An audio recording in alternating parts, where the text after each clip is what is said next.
fin de mon année d'études et quand j'ai eu mon diplôme, je lui ai dit toi je sais pas ce que tu fais mais moi je vais au Japon. Et puis donc la semaine j'étais en stage.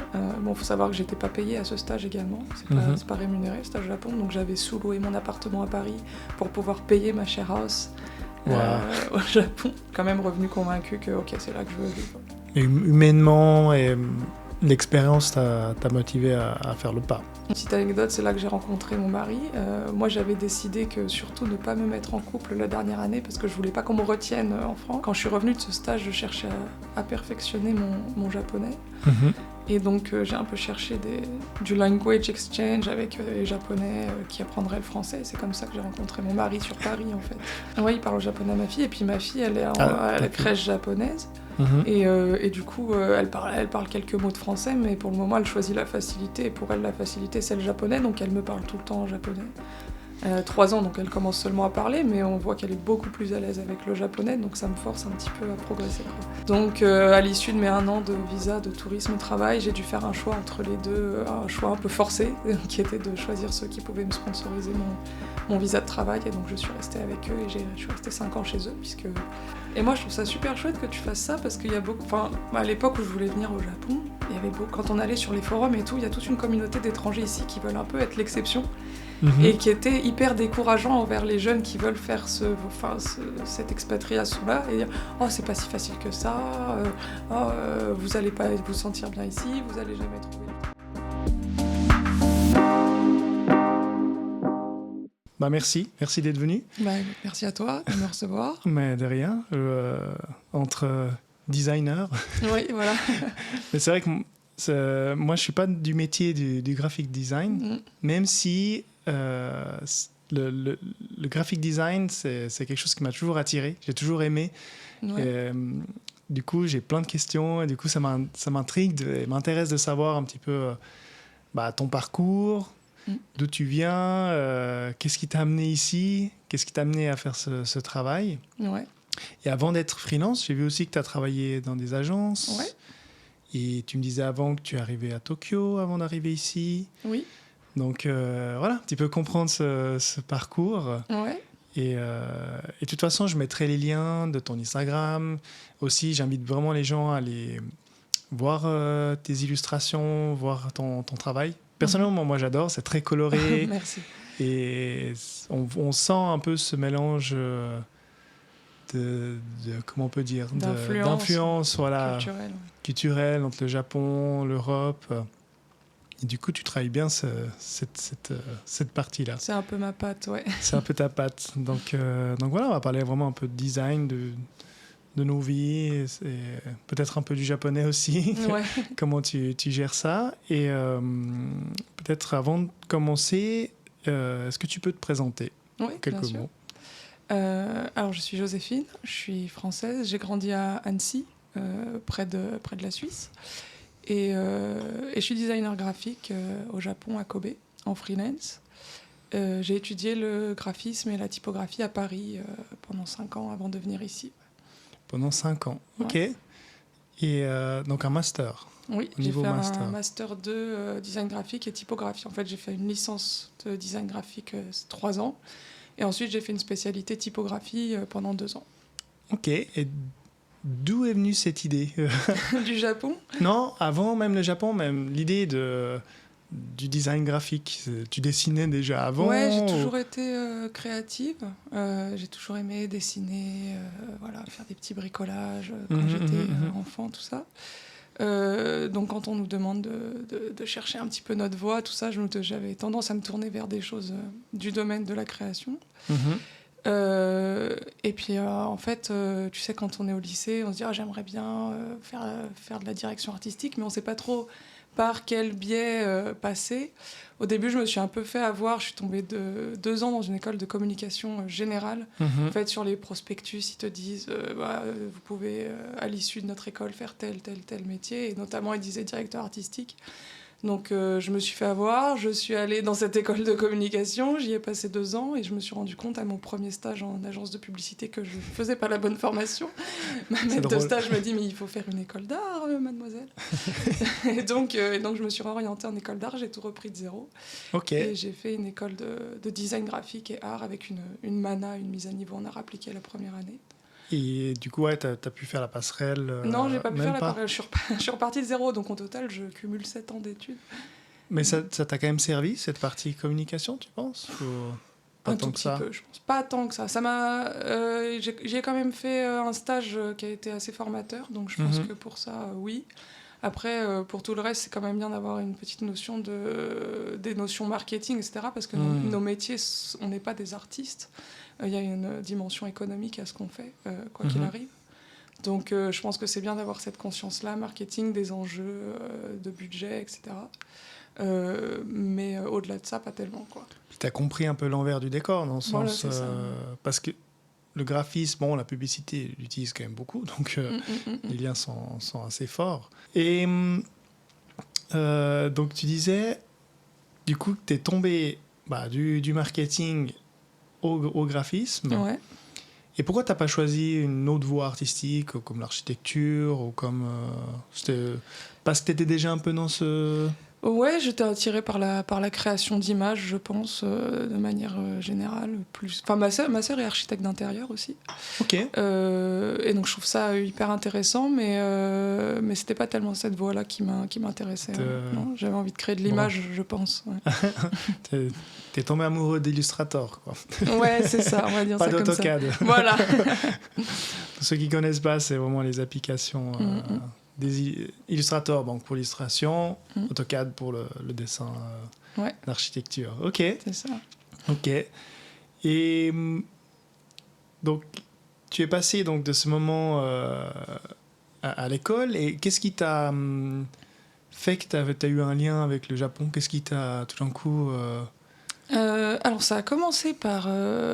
quelque chose de complètement anecdotique. En fait, j'avais un petit boulot étudiant. Le week-end, je travaillais dans un bubble tea avec une amie qui était enfin, avec une amie. Elle est devenue amie, c'était une collègue, du coup, à ce petit boulot. Et en fait, cette personne est franco-japonaise. C'est toujours une amie, d'ailleurs, elle est à Kyoto. Là. Et elle a commencé à me parler un petit peu du Japon, de sa culture, etc. Et ça a commencé à m'intéresser. Après aussi, quand je suis montée à Paris pour mes études, j'ai découvert la rue de Sainte-Anne, la vraie gastronomie japonaise, parce que c'est vrai qu'en province, ça se limite un peu au sushi, quoi. Et donc là, la gastronomie, entendre un peu mon ami en parler, ça a commencé à m'intéresser, puis je suis devenue un peu obsessed avec ça. Ok. Et je suis vachement allée me documenter, faire des recherches, et puis j'ai commencé à avoir envie de visiter le Japon. Et puis au bout de quelques années, hyper intéressée par le sujet, je me suis lancée et je suis partie au Japon 3 semaines toute seule.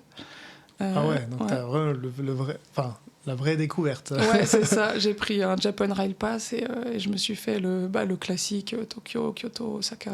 Voilà. Et du coup, seul, parce que c'est vrai que moi, j'ai pas vécu cette expérience.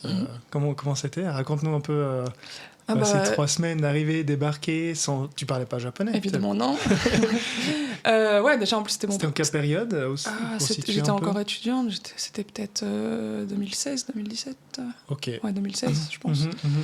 Et ouais, c'était la grosse claque, quoi. La très grosse claque, surtout que je suis arrivée à l'aéroport de Narita et j'ai pris le train un peu de nuit. Enfin, de nuit, genre 19-20 heures, mais au Japon, ça tombe tôt la nuit. Et je suis sortie à l'arrêt de métro à Sakusa, en plein milieu de toutes les pagodes rouges, les tuk-tuk, pas les tuk-tuk, les pousse-pousse, enfin le gros cliché, quoi. Et donc on se prend une méga claque, quoi. On sort du métro et c'est les pagodes et les... Donc ouais, la grosse claque. Et j'ai été dans un état second quasiment pendant 3 semaines, dans un rêve, quoi. Et tu prenais quoi? Des auberges de jeunesse ou Ouais, j'étais en auberge de jeunesse. Du coup, au final, j'étais peu toute seule parce que j'ai tout de suite rencontré des gens, notamment un Allemand qui, bizarrement, avait toujours pris les mêmes auberges de jeunesse que moi sur pratiquement les mêmes dates. Donc, à chaque fois, on s'est retrouvés, même par hasard. Et donc, on a fait un petit bout de chemin ensemble. Donc, au final, j'étais pas toujours seule. Mais ouais, voilà. Parce que les auberges de jeunesse... Bon, moi, je n'ai pas fait beaucoup, mais... Je me suis toujours demandé si les auberges de jeunesse au Japon étaient aussi ouvertes que dans d'autres pays. tu vois, où t'es juste dans ton capsule hôtel, enfin l'image que j'en ai, hein, où tu viens, bon, tu Alors, c'était pas t'assieds. des capsules, hein, c'était Non. des dortoirs, mais effectivement, c'était pas. Enfin, j'ai jamais fait d'auberge de jeunesse en Europe, mais j'imagine que c'est un petit peu plus chaleureux. Effectivement, là, c'était pas. Les gens se parlaient pas tellement. C'est vrai. C'est moi qui suis allée parler à cet Allemand le premier soir, parce que j'avais envie d'aller boire des coups avec quelqu'un, et voilà. Obligé. Ouais, mais en soi, non, j'avais pas l'impression que c'était très chaleureux les auberges de jeunesse ici. Ouais. Non, ok. Ouais. Moi, je prends note. Et du coup, bah, t'as pu aller un peu à la rencontre des gens ou comment t'as fait ce voyage ça? Puis surtout, enfin, moi, je trouve toujours faut oser. Moi, il m'a fallu des années pour oser le faire. Donc, Ouais. seule fois où je suis parti seul, bah, c'est quand je suis allé à Hawaï, puis après que j'ai un peu voyagé. C'est la première fois de ma vie où je mettais mon sac à dos, puis je prends l'avion tout seul. Ouais. Ça a toujours cet effet un peu Ouais, c'est un peu. aventure découverte. Ouais. Et ça, comment ça t'a... Ouais, ça fait un peu saut dans le vide. Bah après, j'avais toujours cette amie franco-japonaise qui m'avait donné une soirée où ses amis allaient sur un rooftop. Enfin, donc du coup, j'y suis allée. Trop bien. Donc oui, j'ai rencontré quelques personnes pendant ces jours-là. J'étais pas complètement dans ma bulle isolée. Mais voilà. T'as donné 2-3... Parce qu'elle vient de... Alors, je crois qu'elle est née à Sapporo, mais Okay.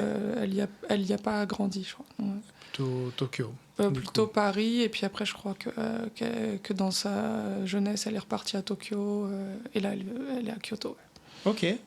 Ah, du coup, en plus, vous vous êtes un peu retrouvés. Ouais, voilà ça. Mais en fait, elle est tattoo-artiste, et elle a ouvert un shop à Paris et un autre à Kyoto, et du coup, elle fait la navette entre les deux. Ah, ok. Ouais, Voilà. tu donneras son nom si elle accepte. Bah, oui, on partagera. Moi, je suis toujours... Toi, je suis aussi tatoué que toi. Oui. Donc, je suis toujours... j'ai pas trouvé encore mon artiste préféré ici, non. Là, je te donnerai son contact. Ouais, je veux bien. J'ai un peu de peine à trouver l'artiste qui me plaît au Japon. Ils sont trop yakuza. Ah ouais. Bah, elle vois ce que je veux est dire. franco-japonaise, donc elle a la culture française aussi. Et je suis assez d'accord avec toi que je trouve qu'il y a des très bons tattoo artistes au Japon, mais les très bons tattoo artistes font beaucoup de traditionnels japonais. C'est ça. Donc c'est difficile de trouver des styles qui sortent de ça ici. Et puis si, ce qu'il faut comprendre, les Européens ont des fois un peu de peine à comprendre, mais que ici le dessin traditionnel japonais, qui était, bon un peu moins maintenant, mais qui était beaucoup à la mode en Europe, ici il est non seulement mal vu, mais il est vraiment lié à la mafia. Donc moi, je me vois mal, même si moi j'adorais, hein, même quand c'était tendance et tout, j'aurais aimé, mais je trouvais que c'était... Ouais, je vois mal ma belle famille me regarder. Ouais, c'est prendre un risque quand on vit ici, ouais, c'est ça, sûr. C'est ça. Même si au onsen, j'ai l'air d'un Mickey avec mes 3 tatous à côté des locaux mafieux. Ah ouais, j'ai jamais vu de Yakuza au onsen, moi, parce que je suis côté femme, donc... Ah, bah, on m'a dit qu'il y en avait, mais je sais pas. Ça, je pourrais pas dire. Alors, du côté homme, ouais, de temps en temps... de temps en temps, on en voit. T'en vois, enfin, moi où je vais, parce que c'est vraiment le onsen le plus local qui existe. Et ouais, je suis toujours frappé, vraiment. Full le dos, full devant, vraiment plein partout. Mais c'est vrai qu'on a plein d'a priori, puis ils sont... Ah ouais, ils sont amicaux. Ouais, bah ouais, ils sont même polis. Tu vois, vraiment le japonais, il t'ouvre ta porte, il te salue. Des fois, certains, tu sens qu'ils sont un peu hautains dans le style. Tu vois qu'ils sont un peu comme ça, pour montrer un peu qu'ils sont là. Mais bon, comme dit mon beau-père, ceux qui sont dans mon onsen, c'est pas les pires, boss. Non, c'est pas les boss. Ah, c'est pas les boss. Okay. C'est les pauvres de la hiérarchie. Ouais. Je vois. Ok. Donc, du coup, c'est cool, du coup, qu'elle t'ait fait découvrir ce monde. C'est marrant, c'est la première fois que j'entends une histoire où c'est lié à une amitié franco-japonaise qui t'a... C'était un mélange de choses, quoi. Mais aussi un mélange de choses et d'influences. Bah, c'est vrai que dans cette période, ça commençait quand même à être un peu plus à la mode, non, par rapport à avant. je dirais Le Japon, ouais. Ça a commencé quand? Ouais, il y a Je 15 pense ans. qu'à l'époque où j'ai commencé à m'y intéresser, ça commençait tout juste. Mais c'était encore pas si démocratisé, les voyages au Japon. Ouais, ça peut-être une douzaine d'années, je sais pas. Ouais, Je serais c'est pas ça. dire. Bon, peut-être que j'ai une mauvaise influence parce que moi, ça fait 10 ans que j'ai rencontré ma femme. Mais c'est vrai qu'on commençait à en parler 2-3 années avant, je pense, quelque chose comme ça, à peu près 13 ans. Ouais. Ok, c'est marrant. C'est marrant. Et donc, tu as fait cette formation de graphic design. Comment tu dis? On dit graphiste. Ouais, en français, on va dire designer graphique. Ouais. Designer graphique. Et, c'est vrai que des fois, tu as plusieurs niveaux. En Suisse, on dit le graphiste, mais graphiste, c'est plutôt un apprentissage. Ouais. Et après, designer graphique, peut-être, c'est différent. Il y a plusieurs niveaux. Alors, je sais pas du tout. Je sais qu'en Suisse, le design graphique, c'est vraiment le top du top, le graphisme suisse. Donc, ils ont peut-être ce genre de nuances dans les termes, etc. Mais moi, je les connais pas. Ok.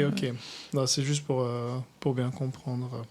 Et après, spécialisé dans la topographie. C'est... Typographie. En topographie, c'est encore autre chose.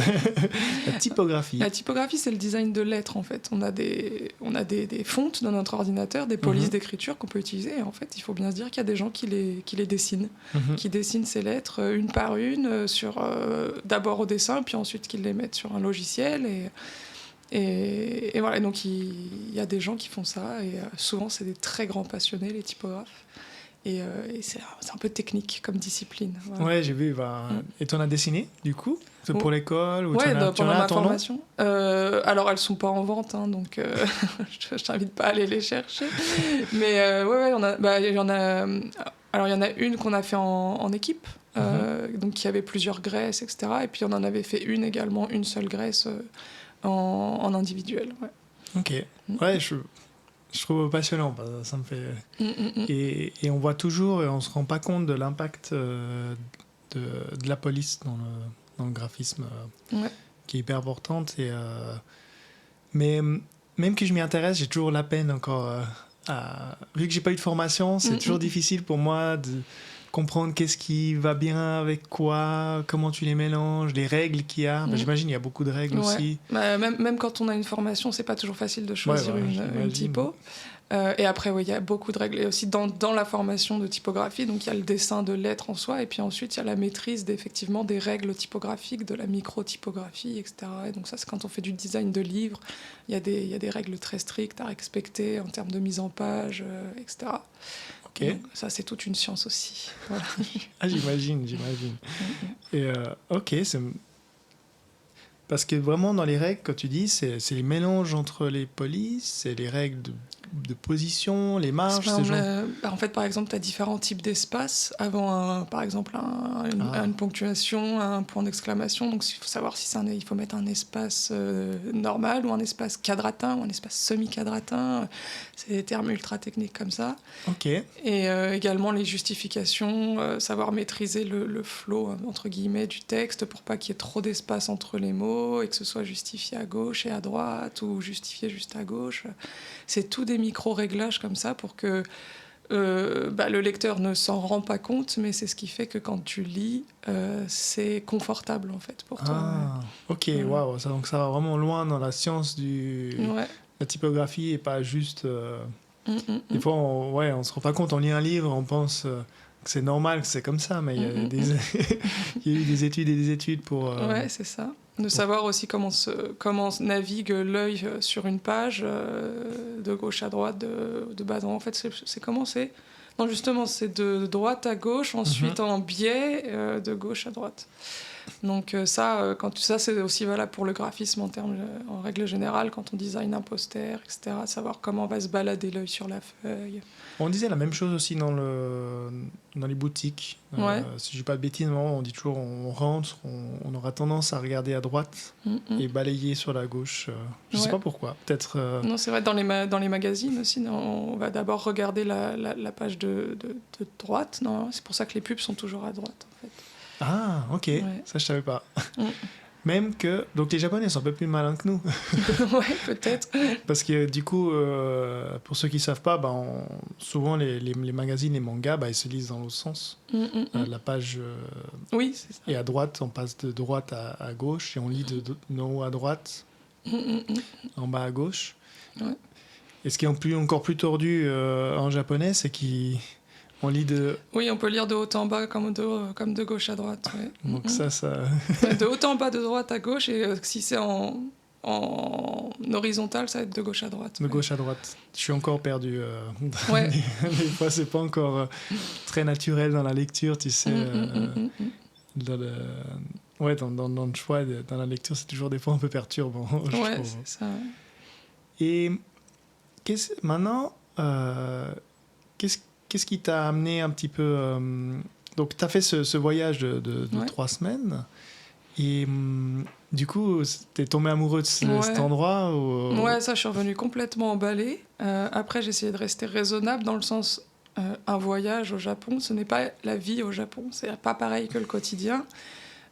Et donc, je me suis dit, j'ai très envie d'y vivre, mais il faut que je me confronte un petit peu au quotidien là-bas avant de prendre une décision définitive. Et j'avais un stage de 4 mois à faire l'année d'après. Et donc, je me suis dit, je vais chercher mon stage au Japon, comme ça je me confronterai à quelques mois avec un véritable quotidien là-bas. Et c'est ce que j'ai fait. Donc, l'année d'études d'après, j'ai fait un travail de recherche phénoménal, parce qu'il faut savoir que le stage au Japon, c'est pas quelque chose qu'on demande aux étudiants. Ça fait pas partie du modèle universitaire. Et également parce que en fait, les étudiants ont quasiment déjà un job à la sortie de leurs études, parce que les entreprises viennent les chercher à l'université. Donc en fait, ils n'ont pas besoin de ce système de professionnalisation de stage. Eux, on considère qu'ils vont se former à l'entreprise. Donc j'ai un peu envoyé des mails un peu comme ça sur le tas, sans qu'on ne m'ait rien demandé. Et je disais, vous n'aurez pas un stage? Un quoi? Ouais, c'est quoi? Donc c'était un petit peu compliqué, parce que déjà, il fallait vendre le truc. J'ai envoyé, je crois, plus de 70 candidatures. Wow, ok. Et j'ai eu la chance d'être prise dans 2 trucs. Un qui était une boîte un peu internationale. Il y avait un gros processus de recrutement. Alors eux, pour le coup, vraiment, ils connaissaient les stagiaires. Et donc j'ai été sélectionnée. Donc j'étais super contente. Mais quelques jours plus tard, on m'a dit que j'étais aussi sélectionnée dans un tout petit studio de design japonais, tenu que par des Japonais, qui s'appelle Kigi, et qui sont en fait les grosses pointures au Japon, quoi. Ok. Tu me donneras les liens... Faut oublier, mais... Ouais, Kigi, okay. Ça a été fondé par y a Ryosuke Uehara et Yoshie Watanabe. Elle est plus illustratrice, et lui, il est plus designer graphique. Et ils font des choses absolument magnifiques. Et moi, je le savais pas forcément à l'époque, parce que c'est des choses que j'ai appris en me baignant dedans. Mais oui, effectivement, c'est des très grosses pointures. En fait, ils ont 30-40 ans de métier. Et en fait, tous les ans, ils sont récompensés. Moi, l'année où j'y étais en stage, il y avait une grosse exposition rétrospective de 30 ans de Kigi dans un grand musée d'art, etc. Donc, ok, donc c'est... Ouais, donc en fait, je me rendais pas compte dans quoi je mettais les pieds. C'est l'état d'Awando de l'illustration, les grandes stars. Alors, j'irai pas jusque-là, parce qu'il y a des grandes stars du graphisme japonais, mais je pense qu'ils seront en passe de le devenir Donc voilà, donc moi j'ai débarqué là-bas pendant 4 mois, et c'était un petit peu particulier, parce qu'ils n'ont pas du tout la même vision du stage que nous, évidemment.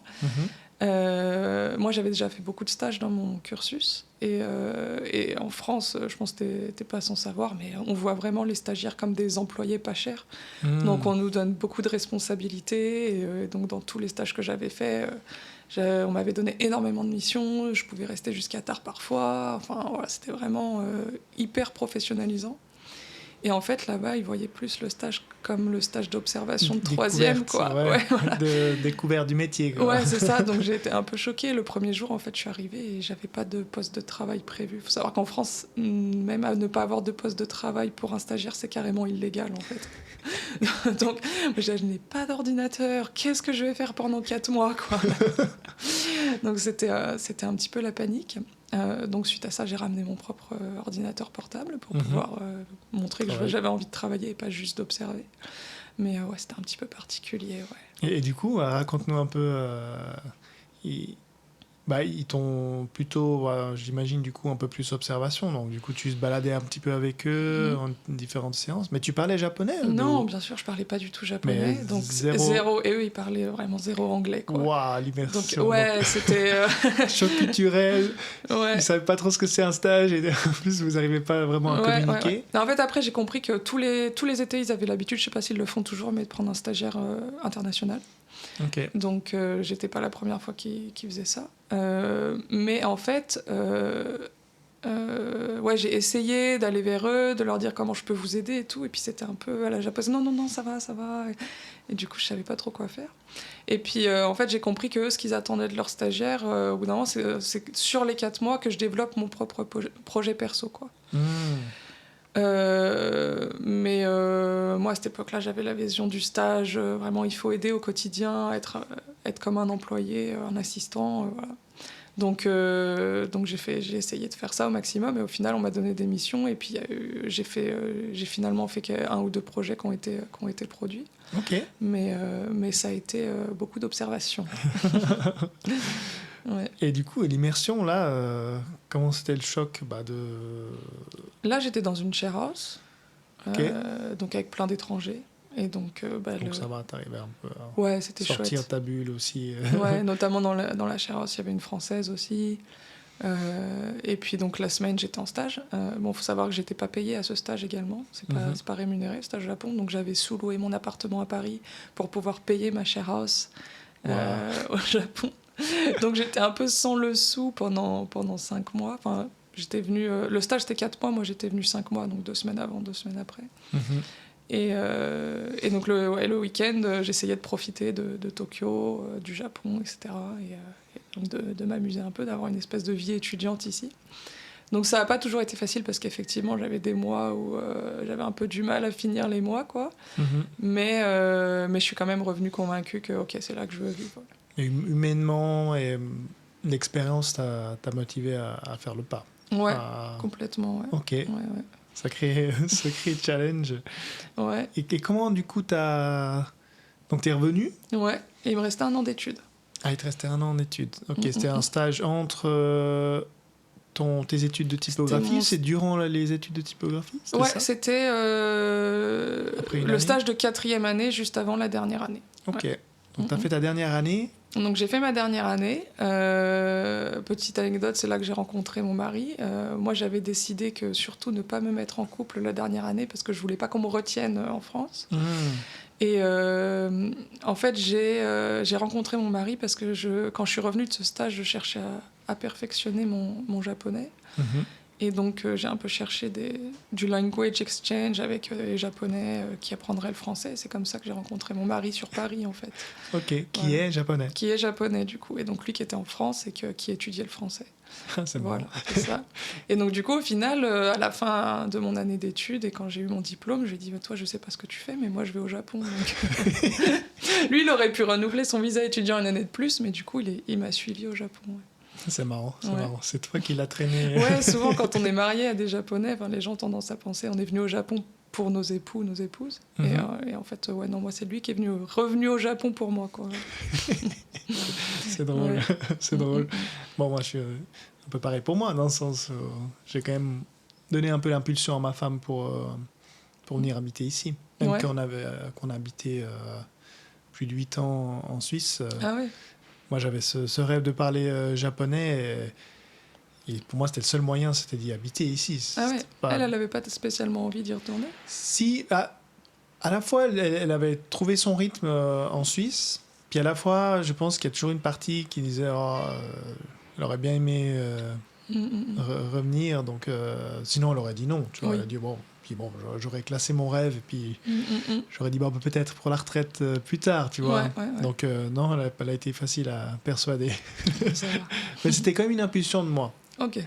Dans ce sens-là, c'était quand même une impulsion qui venait de moi. Ouais. Et mais comme dans l'apprentissage du japonais, du coup, t'es revenu, t'es dit allez, je suis motivé, maintenant j'y vais. Ouais. T'as commencé par quoi? Parce que t'as fait tes 4 mois. j'imagine, pas compris grand-chose. Ouais. En fait, j'avais quand même commencé à prendre des cours de japonais un petit peu à Paris avant, genre 6 mois avant mon stage. Mais du coup, j'ai vraiment appris les basiques, hiragana, katakana. Online ou... Non, il y a l'Institut Tenri à Paris, qui est un institut d'apprentissage du japonais, notamment pour les petits japonais qui vivent à Paris. Et puis, il y a des cours adultes aussi. Et donc voilà, mais du coup c'était vraiment les bases de base. Donc quand je suis arrivée pour mon stage, j'avais vraiment, j'allais dire bonjour, merci, je m'appelle Joséphine, quoi. Enfin, c'était voilà. Et puis après, l'apprentissage du japonais, c'est un peu le sujet sensible pour moi parce que je suis pas très douée en langue et je le suis toujours pas tellement. Et malheureusement, comme mon mari parle très bien français, il m'a jamais beaucoup aidé à progresser. Je te rassure, on est deux. Ah ouais. Je dirais pas que je suis pas doué, mais c'est pas. Je fais pas partie de ceux qui c'est inné. Ouais, t'as pas des facilités. Ouais. Ou tiens, il écrit, il comprend en un claquement de doigts, tu vois. Moi, c'est pas faute d'avoir essayé. Alors, c'est vrai que j'ai essayé. Donc, j'ai fait l'Institut Tenri également l'année où je suis revenue du Japon. J'ai essayé plein de méthodes. En plus, quand je suis arrivée au Japon, à mon stage et après mon stage, j'avais pas beaucoup de moyens. Les cours de langue, c'est cher. Donc, j'ai essayé les cours de langue à Shinjuku, par exemple. Ils font ça. C'est pour des profs en formation. Donc en fait, pour s'entraîner sur des élèves, tu peux assister aux cours gratuitement, mais du coup, t'as pas de suivi. T'arrives, c'est pas forcément ton niveau, donc tu galères un peu. Bon, j'ai essayé de le faire toute seule également, en autodidacte, avec des livres, mais j'abandonne vite, malheureusement. Je te rassure, t'es pas la seule. Ah ouais. Non, surtout que le système scolaire, il est tellement différent d'une autre que si t'es pas motivé par j'imagine si t'es pas motivé par aller à une université ou pour trouver un job parce que t'as besoin du GLPT1, etc., moi, la motivation, elle le fait ouais, comme ça. C'est ça. On a des pics de motivation et puis après, au bout d'un moment, on sent pas le progrès et du coup, ça redescend. Ça redescend. Ouais. Mais ce qui est drôle dans l'apprentissage d'une langue, c'est que, toi, je me suis rendu compte il y a pas longtemps que tout d'un coup, tu te rends pas compte de ta progression. C'est difficile des fois de se rendre compte. Puis tout d'un coup, ça pop-up dans ta tête, tu dis et c'était quand, mardi, c'est marrant, j'ai commencé à réfléchir en japonais. Ah ouais. Enfin, j'arrive pas j'ai pas un niveau pour vraiment réfléchir, mais tout d'un coup, je sais pas, comme si certaines expressions, certaines manières de dire, ça sortait naturellement, tu vois. Ça m'a choqué moi-même. Ouais. Moi, il y a une fois aussi où je me suis choquée moi-même et où je me suis dit, en fait, je me sous-estime vachement et je pense que mon niveau de japonais, il est pas si horrible, mais c'est juste que j'ai cette espèce de barrière où j'ai peur de doser.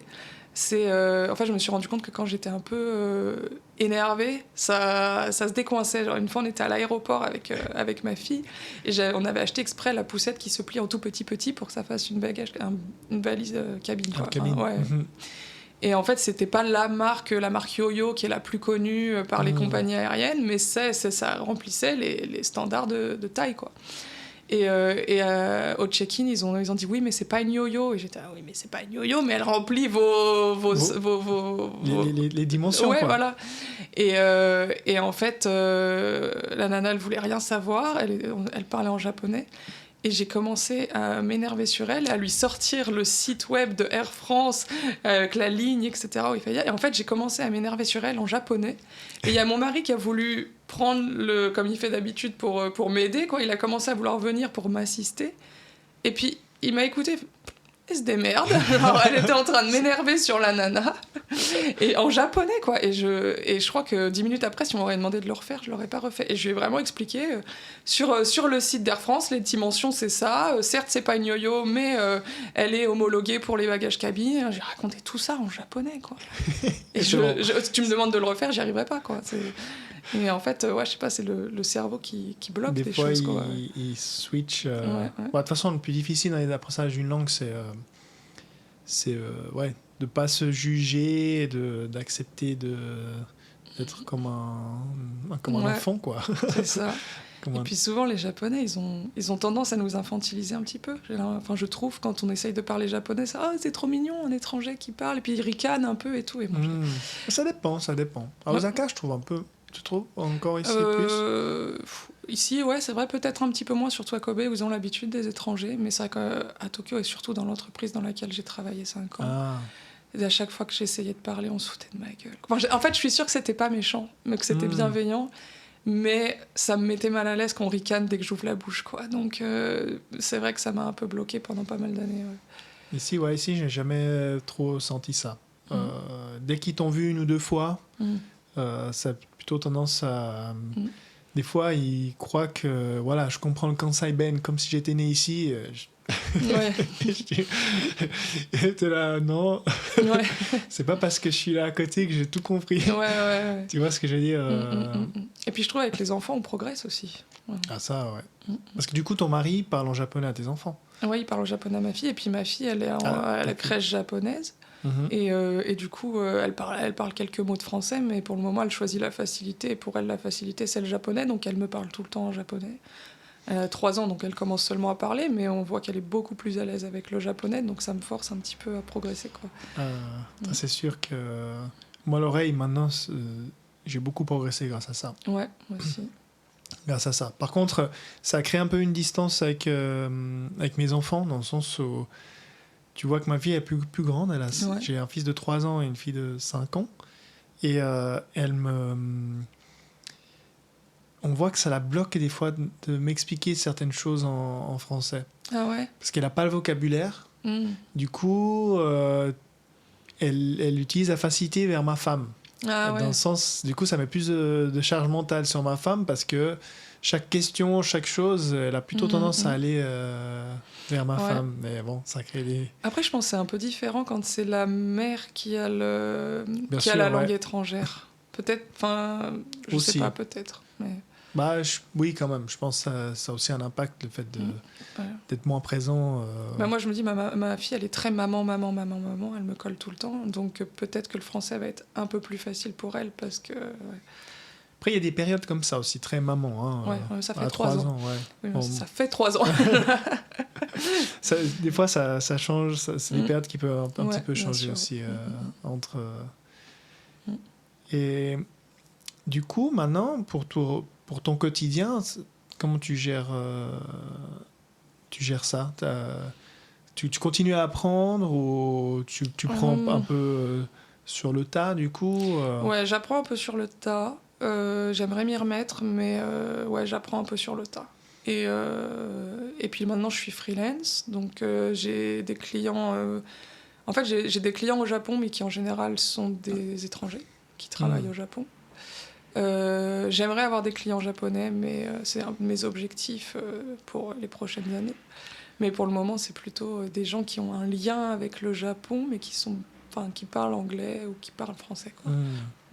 Après, c'est aussi ce qui nous différencie des autres. Ouais, c'est ça. Je pense que c'est aussi un peu notre valeur ajoutée par rapport à un japonais. Ouais, tout à fait. D'ailleurs, du coup, pour en revenir après, quand j'ai commencé à travailler au Japon, c'est vrai que j'ai eu l'impression que ça a joué pour moi aussi de ne pas être japonaise. Et ça m'a permis peut-être de me distinguer un petit peu peut-être des étudiants japonais, notamment par la maîtrise de la typographie latine, ce qu'ils n'ont pas, quoi.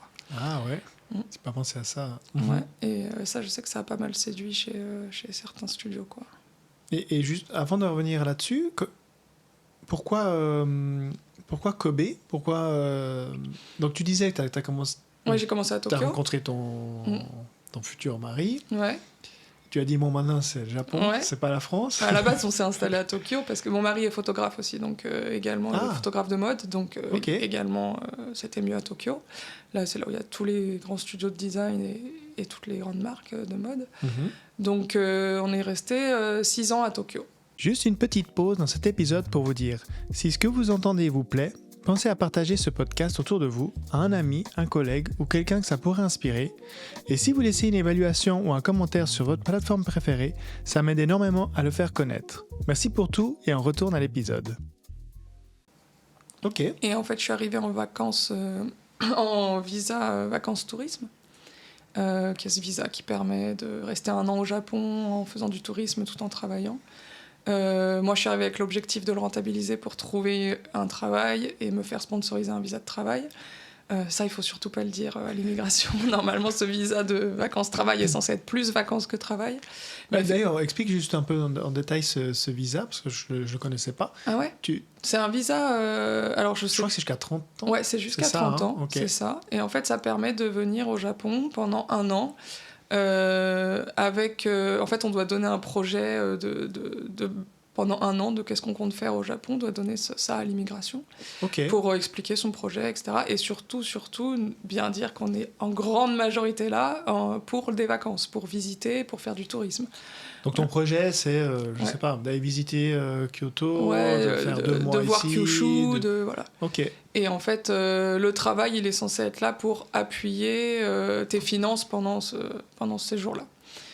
Évidemment, moi, c'était pas ça mon objectif, c'était d'essayer de trouver un travail pendant cette période-là qui me permettrait ensuite de switcher en visa de travail et de rester. Et ça, c'est autorisé. Y a pas...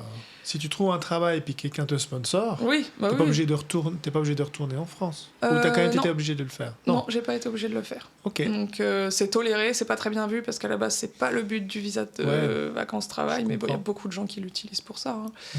Donc voilà, du coup c'est ce que j'ai fait quand je suis arrivée au Japon avec mon visa tourisme-travail et j'ai d'abord travaillé dans une pâtisserie française, je faisais la plonge à la pâtisserie. Ils avaient aussi un café à Omotesando, je faisais le service, je faisais les sandwichs, les tartines, les avocados toast et tout.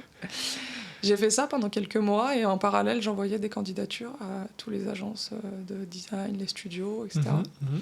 Et j'ai eu quelques entretiens. Je faisais un truc qui avait un peu surpris, c'est que j'envoyais mes mails en anglais. Enfin, je mettais Hajime Mashite en japonais, puis après je switchais le mail en anglais parce qu'en fait, je m'étais dit, je veux pas créer de la déception. En fait, je veux que les gens sachent dès le début que je ne parle pas japonais parce que ça sert à rien de leur mentir. Ils vont très vite s'en rendre compte. Et donc j'ai eu quelques entretiens, dont certains qui étaient un petit peu rock'n'roll parce qu'ils parlaient pas anglais, quoi. Donc un entretien d'embauche ça, avec une difficulté de communication comme ça. Mais j'ai quand même réussi à être prise dans 2 agences. Au début, j'ai été prise dans un tout petit studio qui s'appelle Affordance. Et c'est Atsushi Hirano, le designer. À l'époque où j'y étais, il était tout seul. Maintenant, je crois que ça a bien grandi. Ils sont 5, je crois. Et donc, en fait, j'ai été son assistante pendant 9 mois. Et c'était génial. Ce mec, il est hyper talentueux et il m'a appris plein de choses. Et puis surtout, il était très éthique. C'est-à-dire qu'à 18h30, Joséphine, ta journée est finie, au revoir, quoi. Et il avait déjà des liens avec l'international? Non, pas du tout. Par contre, il est enseignant, en fait. Il est enseignant en école de graphisme, en université de graphisme. Et du coup, je pense qu'il a cette fibre d'enseigner, de partager, enfin, voilà. Trop bien. Donc c'était trop bien. Et puis surtout, il a mis à profit mes capacités en typographie. C'était un peu marrant, il dessinait des typos à la main et puis il me disait vas-y, digitalise-moi ça. Et en fait, je passais des journées à dessiner sur les logiciels des lettres. Des lettres un peu marrantes parce que les Japonais ils maîtrisent pas les règles typographiques latines. Donc du coup il y avait un échange ouais, voilà, c'est ça. Et en fait c'est marrant parce que du coup il s'est constitué un petit peu sa mini bibliothèque de fontes comme ça, et puis il les utilise encore parfois dans ses projets, je remarque. Donc ça c'était super chouette. Et puis il y avait les projets qu'il avait, c'était génial, c'était de la signalétique pour des musées, enfin des trucs comme ça, donc c'était hyper stimulant. Malheureusement il était tout seul. Donc c'était une toute petite structure et donc sponsoriser un visa de travail c'était pas possible pour lui parce qu'en fait l'entreprise, quand elle doit te sponsoriser ton visa de travail, pour elle c'est un engagement parce qu'en fait elle s'engage à te verser un salaire tous les mois. Donc ça veut dire que s'il me sponsorise mon visa de travail, derrière il peut plus se débarrasser de moi du tout, quoi. Puis il est engagé à être capable de me verser ce salaire tous les mois. Donc c'était beaucoup d'engagement pour lui, ce que j'ai compris. Et puis en fait, j'ai été prise également dans une agence de branding, donc qui faisait beaucoup du logo, du branding. Et donc c'était une petite agence qui a grossi un petit peu depuis. Ils étaient, à l'époque où je suis arrivée, on était 4-5. Et ils parlaient pas anglais non plus, mais en fait ils ont eu un gros coup de cœur sur mon portfolio. Ils ont fait OK, on te prend.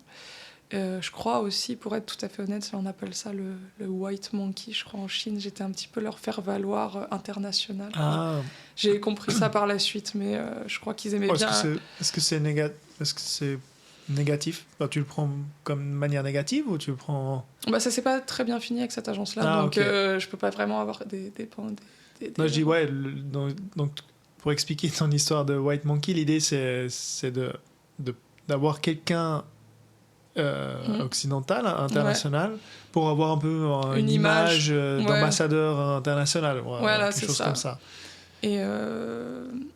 Et donc voilà, et donc cette agence-là, ils avaient plus cette mentalité de elle, on va la former au fil des années, on fait un investissement sur le long terme, etc. Et donc j'ai compris quelque chose du monde du travail japonais, c'est que si tu as des journées, voire des semaines avec rien à faire, ça les dérange pas de te payer à rien faire, parce que pour eux, ils ont investi sur une vie, quoi. Et donc en fait, dans cette agence-là, à l'opposé du petit studio où j'étais ultra occupée, et je me suis beaucoup tourné les pouces dans cette agence-là.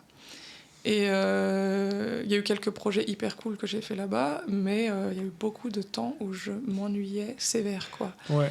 Et en fait, malheureusement, c'est eux qui pouvaient me sponsoriser mon visa de travail.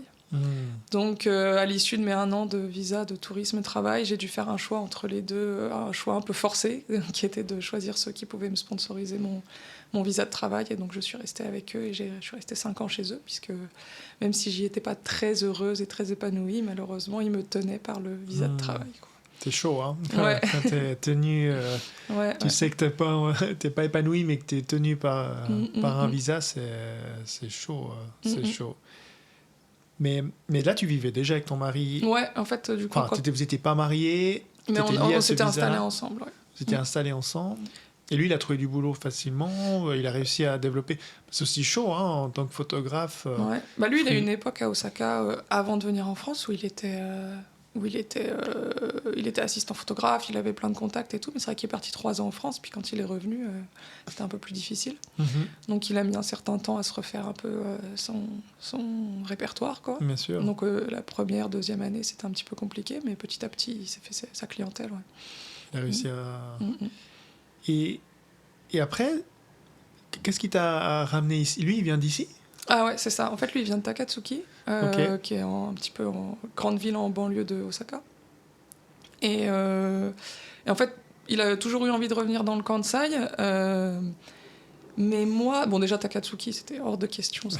En fait, Takatsuki, il faut savoir que c'est un peu une ville dortoir, en fait. C'est vraiment à mi-chemin entre Osaka et Kyoto. Et donc, du coup, c'est un peu là où les gens qui travaillent à Osaka et Kyoto vivent, mais il n'y a pas un attrait touristique spécifique. Ouais, mais il n'y a rien de très attrayant à Takatsuki. Désolé pour les gens de Takatsuki. Mais donc, ouais, ça ne me donnait pas du tout envie. Osaka, pourquoi pas, mais j'avais pas un coup de cœur de dingue. Et puis un jour, sur un séjour à Takatsuki, on a visité Kobe sur 2 jours. Et gros coup de cœur pour Kobe. Et c'est une belle ville. Ouais.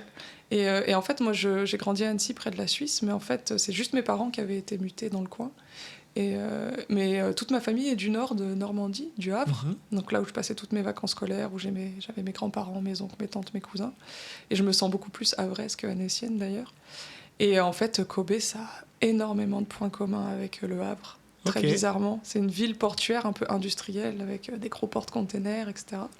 Et d'un côté, tu as les vieilles maisons coloniales de Kobe qui peuvent un peu s'apparenter aux maisons normandes au Havre. Et puis il y a, je sais pas, un historique aussi, un historique de ville détruite, parce qu'ils ont eu ce gros tremblement de terre à Kobe. Et puis le Havre, ça a aussi été détruit par les bombardements pendant la Seconde Guerre mondiale. Donc il y a une âme qui... Je me suis sentie chez moi, quoi. C'est vrai? Ouais. C'est marrant. À Kobe, c'est vrai que c'est aussi une ville qui est différente. Tu sens qu'elle est différente dans l'âme, dans l'architecture, dans beaucoup de points qui peut être frappant. Ouais. Et d'ailleurs, j'invite les gens à aller visiter. C'est pas une grande ville non plus. Je sais pas combien d'habitants, mais quand même. Ouais. C'est vrai que tu compares à Annecy c'est une ville de taille moyenne, quoi. Oui, mais si tu compares par rapport à Osaka, c'est beaucoup plus petit. Oui. Mais par contre, je trouve que c'est une ville qui est quand même intéressante et riche à aller visiter. Et vraiment... et c'est pas loin, en fait, depuis Osaka, avec un express. C'est 30 minutes. 35 minutes. Moi, je dis même, c'est quasiment la banlieue d'Osaka, Kobe, en fait. Hein. Ah ouais, on y est vite, ça. On y est vite. Et je pense qu'on peut déjà faire un petit tour en une demi-journée sans problème, et encore mieux si on a vraiment le temps de faire une belle visite. Après, je comprends que ce soit pas sur la bucket list d'un premier voyage au Japon, parce que justement, il y a eu une telle influence occidentale sur Kobe que du coup, c'est pas si dépaysant. Alors je trouve que c'est idéal pour des étrangers qui ont un petit peu le mal du pays parfois, mais qui veulent rester vivre au Japon. Moi, je l'ai vraiment vécu comme ça. C'est parfait pour moi parce qu'il y a plus de boulangeries que de combini à Kobe. Mais je peux trouver des baguettes absolument partout, donc j'étais heureuse, quoi.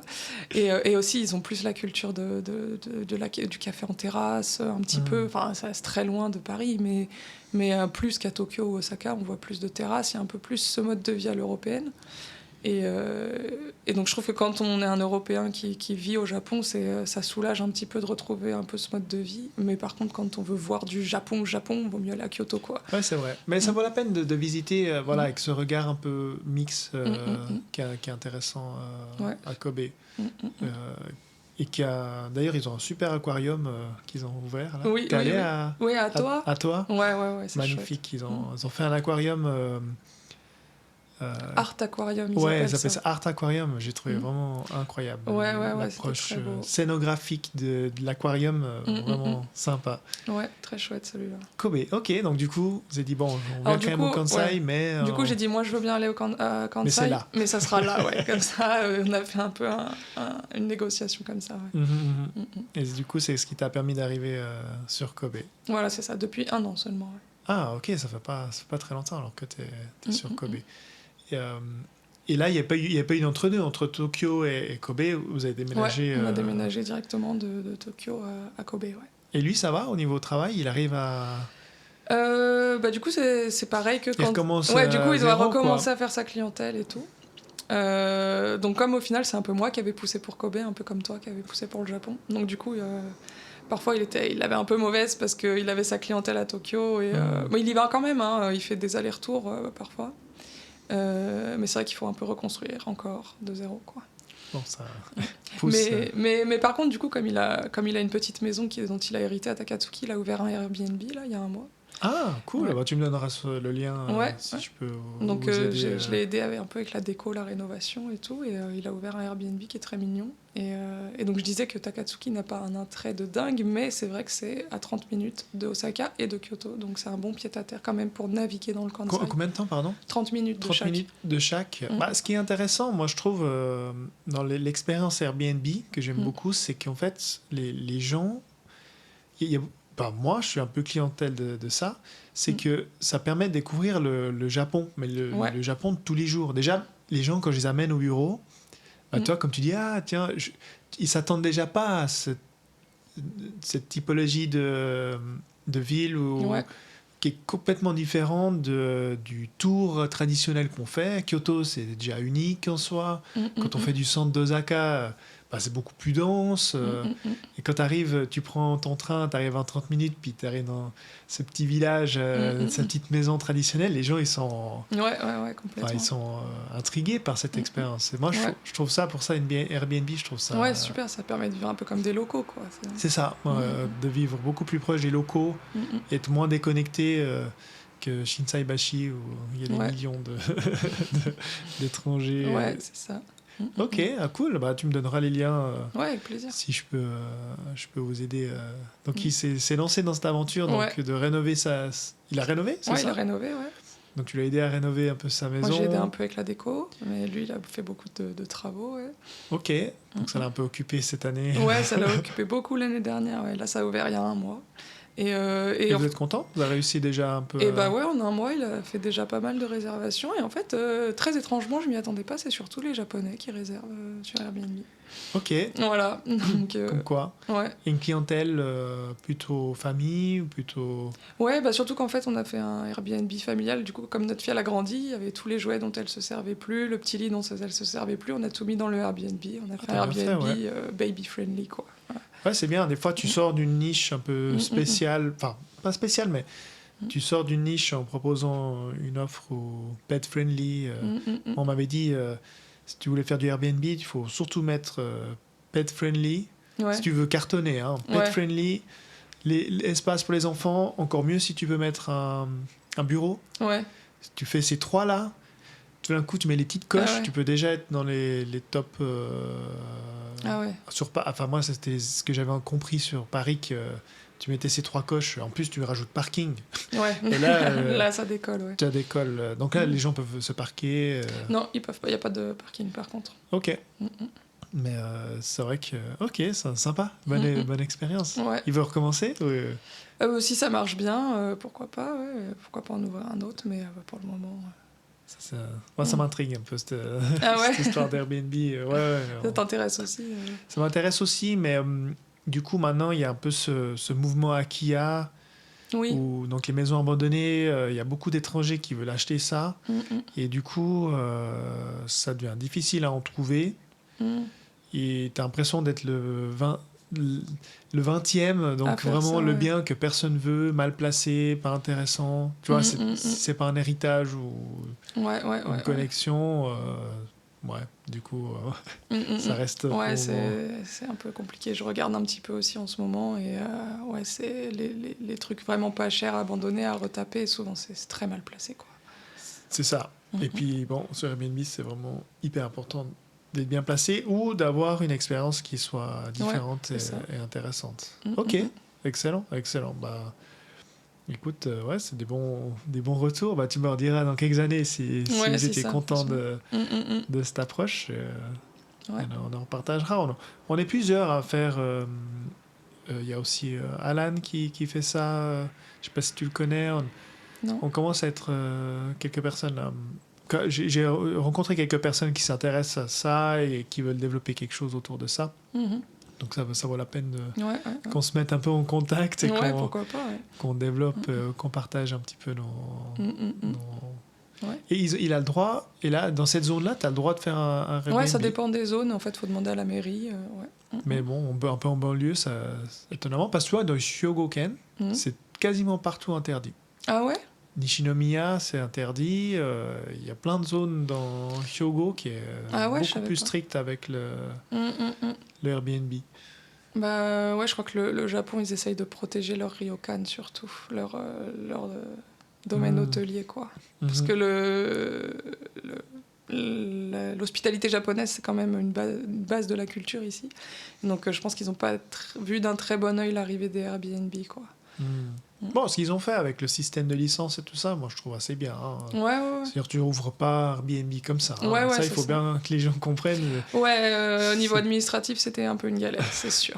Et puis surtout, il n'a pas le droit de louer à l'année. En fait, toute l'année, il a le droit de louer que la moitié de l'année. Ah ouais, donc toi, tu es limité. Parce que ça a 2 niveaux. Tu as celui à 180 jours par an. Puis après, tu as le niveau. Et après, le niveau au-dessus, il faut que la maison elle soit aux normes sismiques, etc.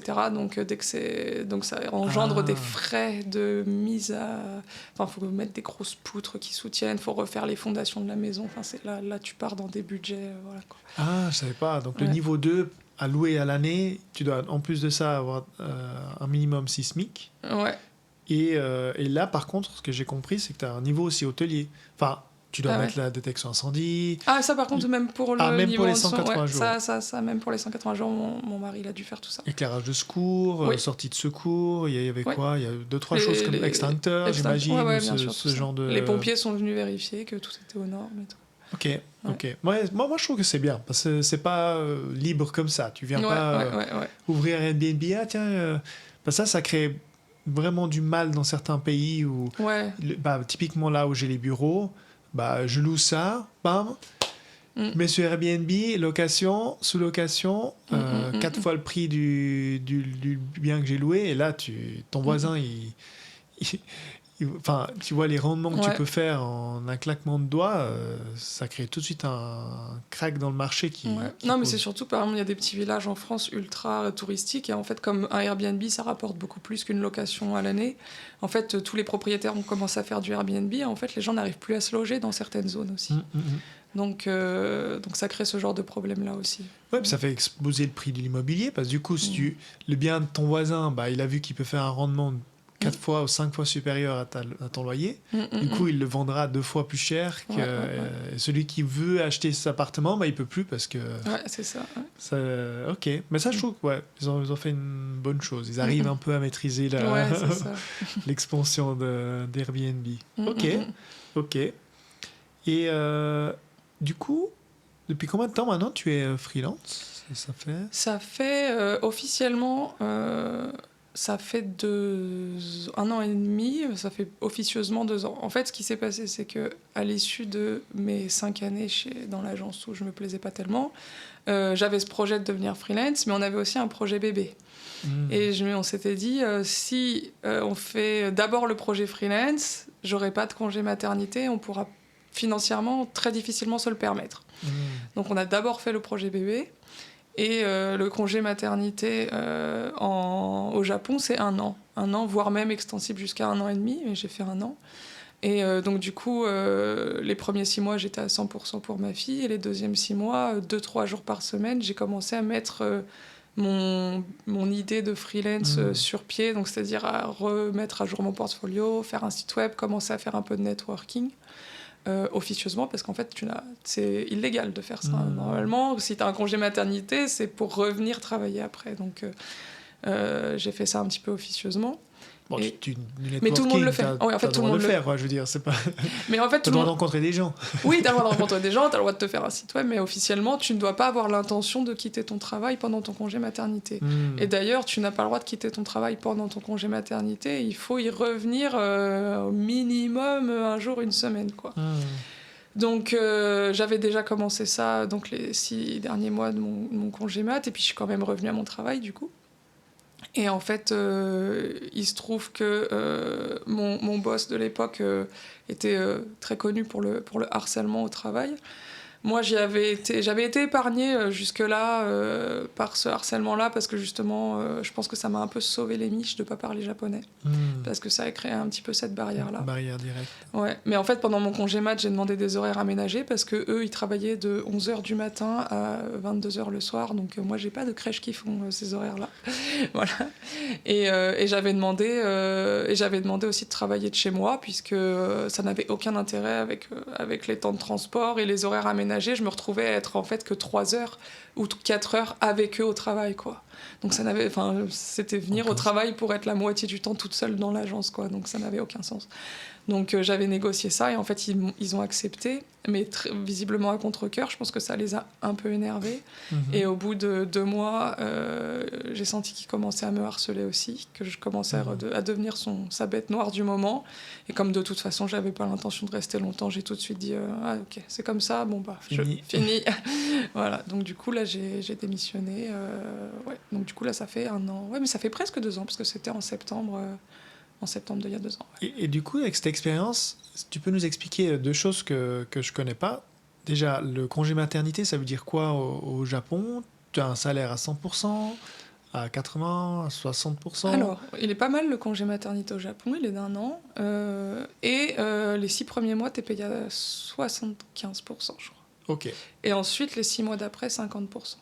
Ok, donc tu as quand même un pourcentage sur le salaire. Mais il y a un gros problème avec le congé maternité au Japon, c'est que les indemnités, elles mettent un temps fou à arriver.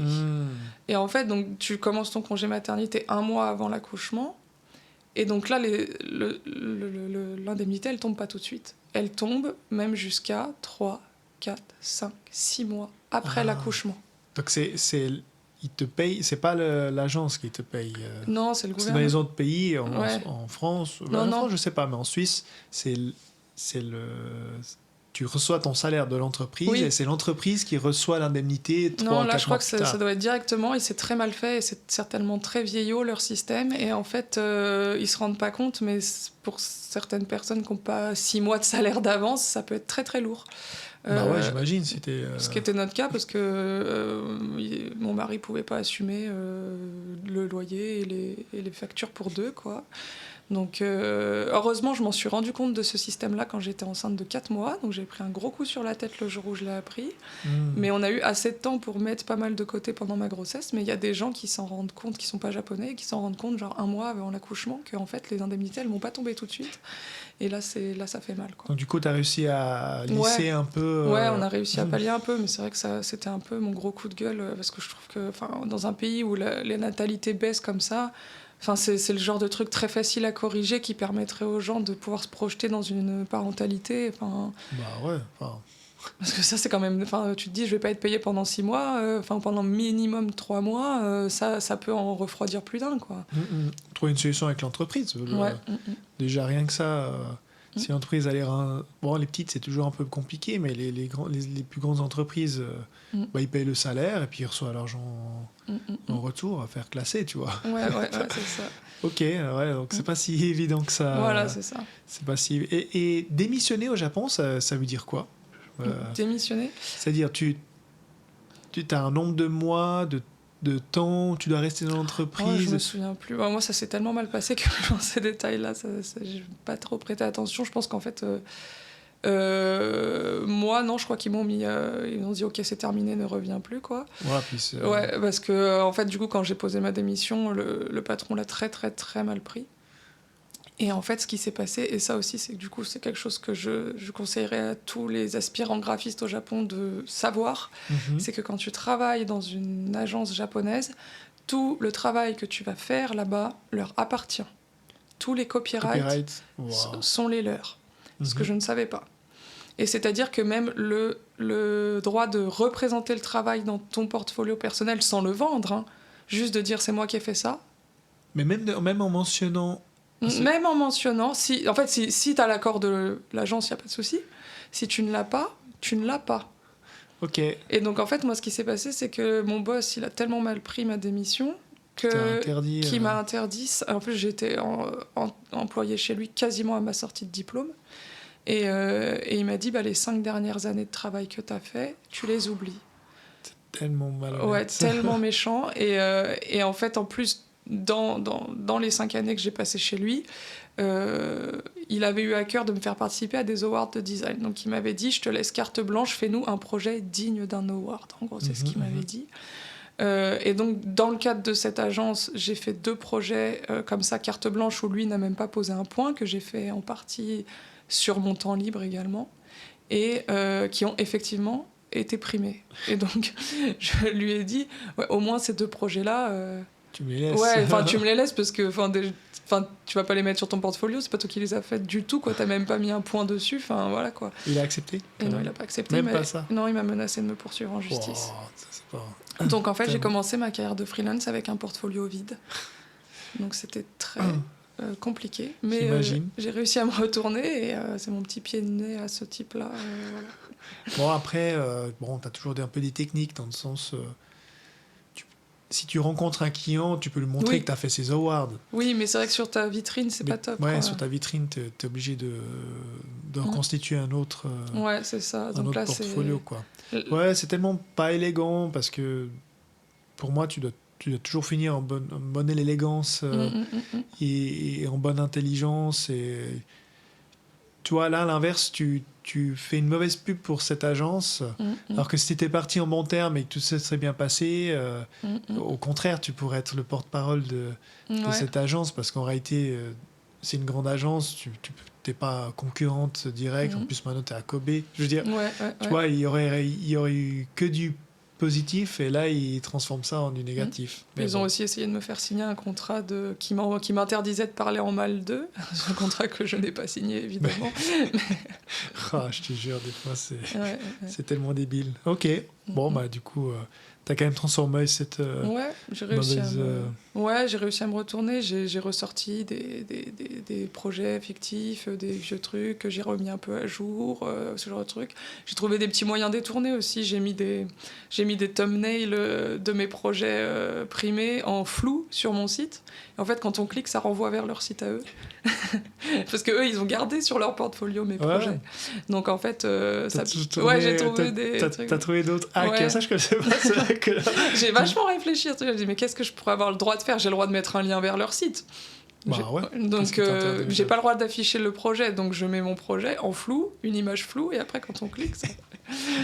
c'est malin. Bon, après, maintenant déjà après quelques temps, tu constitues ton portfolio, et puis tu... Ouais, depuis mon portfolio, il s'est bien refourni, donc ça va. Des fois, ça peut être aussi un peu tordu, ceux qui sortent et puis qui ont, à l'inverse, fait des projets où ils ont fait qu'un point, puis ils ont dit j'ai fait ce travail de cet award, alors qu'ils il t'a aidé juste dans le A de la typographie, quoi. Ouais, c'est ça.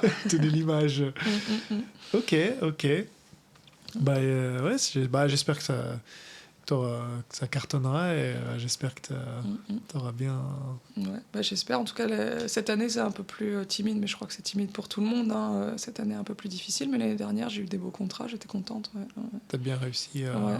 Moi, j'espère qu'on aura aussi l'occasion de travailler ensemble. Ouais, avec grand comme plaisir. tu as vu un peu, nous, on fait pas simplement de display, de packaging. C'est un peu moins mon secteur d'activité à moi, parce que moi, je viens plutôt de l'architecture d'intérieur, mais c'est un secteur qui m'intéresse et je pense qu'il y a un grand potentiel ici. Ouais. Comme tu as dit, nous, on est un peu des points zone grise. Ouais. Alors, ça prend du temps, je pense, à trouver sa niche. Ouais. Je pense que moi, je vois que ça prend du temps à trouver cette niche. Mais je reste persuadé que quand on l'a trouvé, on apporte une belle valeur ajoutée. Que ça soit aux Japonais qui ont un attrait pour l'international ou que ça soit l'agence japonaise ou l'entreprise qui est déjà culturellement mixte, je pense qu'on peut vraiment apporter quelque chose. Ben moi, j'ai pour habitude de dire que je pense que je suis pas sûre que j'aurais aussi bien réussi en France. Parce que justement, par cette position un peu niche de francophone occidental avec une expertise Japon, et je suis beaucoup contactée pour ça, en fait. Comme tu as dit, déjà, spécialiste typographie au Japon, typographie, comment tu dis typographie. Mais l'alphabet, pas l'alphabet japonais. Mais du coup, par dérivation, j'ai essayé d'étendre ma pratique de la typographie au japonais, donc je fais un peu de typographie avec des kanji ou des kana aussi. Mais je disais, d'avoir cette spécialisation typographie alphabet au Japon, c'est déjà... c'est déjà... Là, t'as réduit à un tout petit champ. Je suis pas sûre qu'il y ait une grosse clientèle pour la typographie au Japon, mais... Non, mais toutes ces entreprises... même les grandes, les grands groupes qui vendent aussi beaucoup leurs produits à l'étranger, ils sont forcément confrontés à ces problèmes-là. D'autant plus si tu montes en gamme. Parce que quand tu es en bas de gamme, ils mettent un autocollant dessus et ciao. Mais quand tu montes sur du haut de gamme, tu peux pas vendre un produit exceptionnel avec un travail fait vite fait. Oui, bien sûr. Du coup, ok. Et j'aimerais aussi comprendre un petit peu ton processus de créativité. Ça m'intrigue. Comment tu fais quand tu reçois un projet? Tu vois, j'ai des collègues qui partent de la matière, d'autres qui partent du dessin. Moi, j'ai plutôt tendance à travailler de l'espace. Toi, tu pars de quoi? Qu'est-ce qui t'emmène dans ce processus créatif? Alors moi, je pars un petit peu du dessin. Mais pour être très honnête, je passe très vite au logiciel. Tu sketches sur le logiciel? Ouais, parce que en fait, moi j'ai un style qui est très graphique. Et donc j'ai besoin de formes un peu clean, en fait. Et du coup, c'est vrai que très vite, je passe au logiciel. Ça me permet aussi, mon travail est beaucoup basé sur la couleur. Donc ça me permet de tester des palettes de couleurs, etc. Donc c'est vrai que je sketch un petit peu. Mais et je sais qu'il y a plein de graphistes qui peut-être vont me fouetter pour ça, mais je passe très vite au logiciel, quoi. Après, quand tu as fait des années de pratique, moi c'est pareil, je sketch, mais je sketch beaucoup plus sur l'ordi. Ouais. Parce que comme tu dis, les tailles sont justes, les dimensions, les lignes sont justes. Ça me permet de me projeter beaucoup plus vite. C'est ça. Des fois, ça m'est arrivé de faire un super sketch pendant 30 minutes, 1 heure. Puis en fait, les proportions... c'était pas bonne, quoi. tu reviens sur l'ordi, tu dessines, le lit, il est un peu plus grand que ce que j'avais imaginé.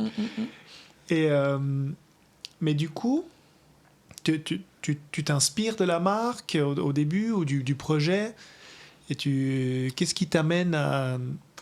Oui, en fonction du brief, il y a tout un travail de recherche un petit peu, entre guillemets, intellectuelle pour essayer de répondre à leurs problématiques d'une manière un petit peu créative. Ça, bien sûr, il y a un travail de recherche, mais pareil, c'est quelque chose qui se travaille avec les années de pratique. Ouais.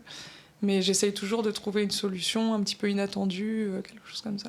Ouais. Beaucoup travailler la couleur, comme tu disais. Ouais. Et pour bien comprendre ton scope of work, comme on dit en anglais... tu fais principalement donc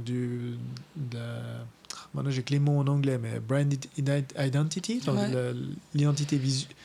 Quels sont un peu tes secteurs si quelqu'un veut travailler avec toi et souhaite te contacter, quels sont un peu les secteurs la palette de services que tu leur offres en général?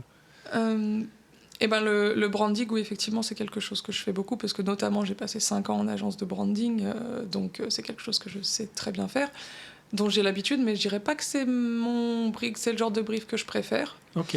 Moi, de base, surtout quand j'étais en master typo, j'avais un grand amour du design de livres. Donc, en fait, quand je suis arrivée au Japon, malheureusement, ne parlant pas japonais, ça aurait été très difficile de continuer là-dedans. Donc, c'est pour ça que je suis un peu tombée dans le branding et tout. Mais quand il y a des choses éditoriales, ça va être plutôt ça que je préfère. Et également, pendant mes années au Japon, j'ai développé un peu mon style illustratif. Donc, j'aime beaucoup faire de l'illustration. Et dernièrement, j'ai eu beaucoup de packaging. En fait, je sais pas pourquoi, mais j'ai eu beaucoup de demandes dans le domaine du food and beverage. Peut-être parce que mon style un peu pop, graphique, ça s'adapte bien à ça. Et du coup, je fais pas mal de packaging dans ce domaine-là. Et ça me plaît énormément, le packaging. Parce que tu peux mélanger tout ça, en fait. En fait, et je peux mélanger tout ça. Parce que tu fais quand tu dis packaging, tu fais du branding pour la collection, tu fais de l'illustration pour le... Ouais, là, par exemple, il y a une ligne de matcha qui sort bientôt. Là, j'ai fait des illustrations pour les... En fait, j'ai fait les étiquettes autour de la canette de matcha avec une illustration, et puis ensuite la boîte. Donc j'ai designé la boîte avec l'illustration aussi. Je pense qu'on peut les nommer de toute façon. Ouais, c'est Chikiria. Ouais. Chikiria qui est repris par Luc. Ouais, c'est ça. Donc une entreprise japonaise de thé, mais qui est dirigée par Luc, qui travaille avec Camille. Ouais. Et du coup, tu leur as dessiné une nouvelle collection. Ouais, une ligne de thé. Il y a 3 matchas et un hojicha, et c'est une collection. Ouais. Cool, on se réjouit de... Ouais. Je mettrai les liens sur leur site. Et on se réjouit de voir un petit peu comment ça évolue. Ok. J'ai vu que tu as travaillé un peu dans le spiritueux aussi. Ouais, bizarrement, je suis beaucoup contactée pour l'alcool. J'ai fait... je sais pas si tu connais la marque Alpaca, qui est... Non, c'est une marque de vin chilien. En fait, c'est un peu la marque de vin numéro 1 au Japon, dans le sens où c'est dispo dans tous les combini, et c'est un peu le meilleur rapport qualité-prix dans les vins low cost, quoi. Et en fait, ils avaient une ligne de sparkling, donc de mousseux, brut et rosé, et les bouteilles étaient vraiment très moches. Et ce qui était très dommage, parce qu'apparemment, en test à l'aveugle, ils marchent bien. Et donc, j'ai refait leur label pour la ligne de sparkling. Et également, j'ai travaillé pour Kinobi, qui est une marque de gin, donc gin l'alcool, de Kyoto, qui est un gin complètement kyotoïte, avec que des ingrédients kyotoïtes. Et donc, j'ai travaillé pour eux pour des choses internes, et également, j'ai fait un packaging édition limitée qui va être vendu en juin à l'expo universelle d'Osaka cette année. Ok, ouais, je les ai vus sur ton Instagram. Ouais. Ils sont magnifiques. Et du coup, ils sont contents. Ouais, ils sont l'alpaga. Alpaca, ouais. Après l'alpaca, j'ai été recommandée par quelqu'un qui faisait un peu le pont, et donc du coup, j'ai pas vraiment de retour personnellement. Mais ouais, sur Kinobi, je crois qu'ils sont super contents. Après, sur le projet Kinobi, je me suis beaucoup adaptée à la marque parce que ça s'éloigne un petit peu de ce que je fais d'habitude en termes d'esthétique. Mais ça c'est élégant et je trouve que ça marche bien. Ouais, mais c'est aussi ça le job des graphistes. On fait pas que son style, parfois on s'adapte aux clients et à leur charte graphique. Et, donc ce genre de projet, ça me permet de montrer que je sais faire ça aussi. Tu vois, nous, donc, l'agence avec qui je travaille, donc Iconia, typiquement, nous, on est une agence qui... on a notre style, mais qui s'imprègne quand même beaucoup de l'esprit de la marque et du projet de la marque. Je pense c'est qu'à partir du moment où tu t'appelles Stark, que tu arrives à dire c'est comme ça. Ouais, c'est ça. Si tu n'es pas un nom de star, que tu ne veux pas devenir un nom de star, c'est difficile d'imprégner sa marque ou dire c'est comme ça et pas autrement. Ouais, mais ça marche un peu. Je suis aussi contactée pour mon style souvent, mais en tout cas, graphiste, je pense que c'est un peu plus facile d'imposer son style que sur sur de l'architecture, parce que peut-être les budgets sont moindres aussi, les risques sont moindres, mais effectivement aussi il y a beaucoup d'adaptation à la marque. Ouais. Et je t'avais demandé un petit peu en off si tu avais un livre ou quelque chose à recommander, soit en lien de ton travail ou au Japon, T'as quelque chose à nous recommander? Ouais, je l'ai laissé dans mon sac. En fait, Je ferai une photo. Ouais. En fait, c'est un petit livre japonais qui est tout petit. Et ça s'appelle... Ça vient d'une collection de plein de petits bouquins japonais où ils ont genre, par exemple, la palette de couleurs japonaise, les motifs japonais. Ah. Et là, c'est Nihon no Kamon. C'est les emblèmes de Family Crest japonais. Ces kamon, c'est des espèces de symboles en forme de cercle. Ouais, ils les mettent dans la nuque des kimonos. En fait, c'est des emblèmes. Enfin, on les voit aussi sur les toits aussi parfois. Et en fait, c'est des emblèmes familiaux, un petit peu ancestraux, etc. Et en fait, ça, si tu veux, c'est beaucoup utilisé dans le monde du graphisme et du branding parce que justement, c'est un peu un symbole de luxe. C'est un peu comme c'est des symboles familiaux. C'est comme, par exemple, Maison Hermès, ça a un peu cette connotation d'institution familiale, etc. Et donc, c'est très utilisé dans le luxe au Japon. Et notamment, quand on les étudie, tous ces emblèmes, il y en a des milliers. Il y a beaucoup de motifs japonais, de formes japonaises, et ça permet de beaucoup comprendre le graphisme japonais. Et c'est hyper graphique, en plus. C'est des vieux symboles, mais c'est hyper graphique. Ils sont beaux, en général. Ils sont très beaux. Très beaux. Et ça, c'est une source d'inspiration sans fin. Ok, il y a vraiment plusieurs tomes en fait. Ah bah là, moi j'ai un livre qui est certainement pas du tout, comment on dit, je trouve plus le mot. À jour, tu dis Non, mais c'est pas la liste complète, quoi.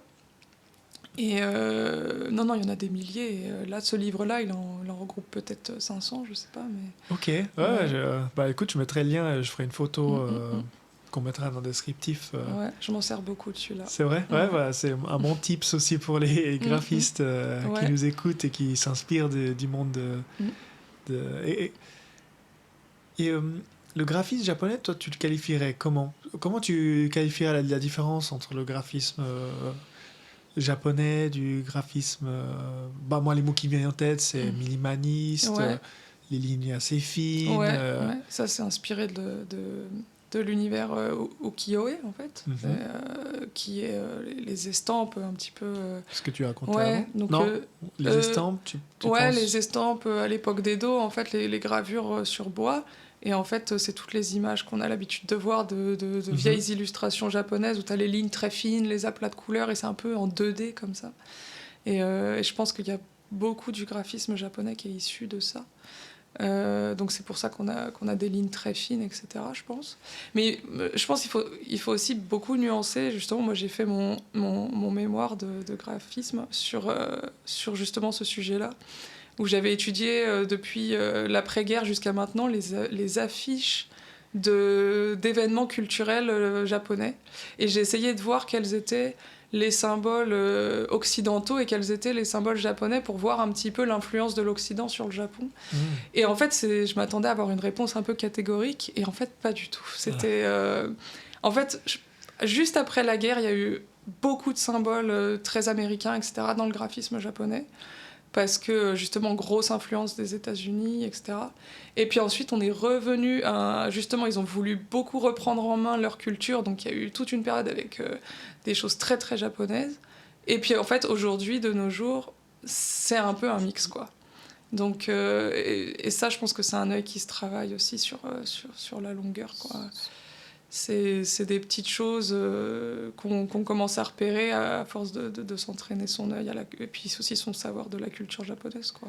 Bon, après, je dis ça, parce que les références que j'ai fait au minimalisme, c'est comme dans l'architecture. Oui, tu as l'architecture minimaliste, Adawando, tout béton, 3 lignes, tout est parfait, tout est aligné, tout ci, tout ça. Mais il suffit d'aller juste dans la rue, là en bas, et de voir combien de styles de maisons et et des fois... Et même les magazines que tu reçois, le bordel graphique que c'est. Ouais, mais en fait, moi je mets un peu 2 catégories de graphisme japonais. Il y a le graphisme un peu grand public, où c'est-à-dire t'as des menus avec 1 milliard de trucs. Enfin, c'est très difficilement digeste, parce qu'en fait les Japonais pensent que plus il y a d'informations, plus c'est crédible. Donc en fait, pour créer de la confiance avec le consommateur, ils en mettent beaucoup trop. Et puis ensuite, il y a le graphisme où vraiment ils essayent... Enfin, vraiment un peu de se distinguer, qui est un petit peu, un peu plus haut de gamme. Et là, il y a vraiment des très, très grosses pépites. Et c'est là qu'on a vraiment une vraie scène graphique au Japon. Moi, j'essaye plutôt de faire ça, de me diriger vers ce côté-là. Ouais, bah, bon, te dire à l'autre, c'est vraiment... Voilà, c'est ça. Mais ouais, il y a un peu cette dualité-là, c'est sûr. Ok. Super. Bah écoute, je pense qu'on peut conclure sur ce point-là. T'avais d'autres questions, d'autres choses ouvertes? Moi, je pense qu'on a bien exploré un peu tous les pans on a fait un petit peu le tour, de ta vie. Et c'est vrai que j'aime dans ce podcast, je me rends compte, épisode par épisode, d'aller un peu au fond des choses, aussi sur les métiers. Ouais. Parce que je pense qu'il est intéressant de comprendre l'histoire et aussi les métiers. Et quoi, on voit que, je sais pas, moi qui travaille dans l'architecture d'intérieur, je peux travailler au Japon. Toi qui es graphiste, designer graphique, tu peux travailler ici aussi. Donc on voit une multitude de métiers, de gens et d'approches. Et moi, je trouve ça super chouette que tu fasses ça parce qu'il y a beaucoup. Enfin, à l'époque où je voulais venir au Japon, il y avait quand on allait sur les forums et tout, il y a toute une communauté d'étrangers ici qui veulent un peu être l'exception. Et qui était hyper décourageant envers les jeunes qui veulent faire cette expatriation-là et dire « Oh, c'est pas si facile que ça, vous allez pas vous sentir bien ici, vous allez jamais trouver du travail. » Il y a toute une communauté de gens qui veulent être un peu l'exception de l'étranger au Japon. En tout cas, moi, à mon époque, c'était comme ça. Et je trouve ça bien de dire « Bah non, il y a toute une communauté de gens ici étrangers qui vivent et qui travaillent ici et qui travaillent de leur vrai métier, qui sont pas tous profs d'anglais, quoi. » Et aussi, ça c'est vrai. C'est vrai et je trouve ça super de dire en fait, il y en a qui y arrivent, donc pourquoi pas toi, lance-toi, quoi. Alors. L'idée est venue un peu de ça. L'idée est venue aussi d'un copain, ou plusieurs copains qui m'ont dit ils avaient besoin d'écouter cette histoire que c'était possible. Puis je voulais un peu raconter cette histoire que oui, c'était possible, même moi qui a bientôt 40 ans, j'ai pu venir ici. Et que chacun, et qu'il y a 1000 manières de venir et de comprendre son japonais. Et surtout, ce que j'ai créé là, c'est ce que j'aurais aimé aussi écouter, comme tu disais, des histoires différentes de celles, des histoires qu'on aurait tendance à entendre... des clichés sur le Japon, voilà, ça je laisse à d'autres podcasteurs, d'autres youtubeurs, pas de problème. Les problèmes plus émotionnels, les problèmes plus clash culturel, tout ça, moi, ça, ok, j'en consomme, je le respecte, mais moi je vais plutôt cibler notre vie, notre travail. Et oui, il y a des choses que ça se passe bien, des choses un peu moins bien, comme ce matin... J'étais à la banque et chaque fois, la banque, c'est quel enfer. Mais il y a aussi plein de choses qui sont incroyables et c'est ce que vraiment j'ai envie de partager dans ces moments. Ok, merci. Merci beaucoup à toi. Merci à tous pour cette écoute. Si vous êtes arrivés jusque-là. Merci beaucoup. Je mettrai tout en description, les liens, et puis un prochain épisode. Merci. Merci. Encore 1000 merci d'avoir écouté cet épisode jusqu'au bout. Si vous avez aimé, abonnez-vous pour ne pas rater les prochains. Et comme toujours, n'hésitez pas à le partager autour de vous. Et je vous dis à très bientôt. Ciao!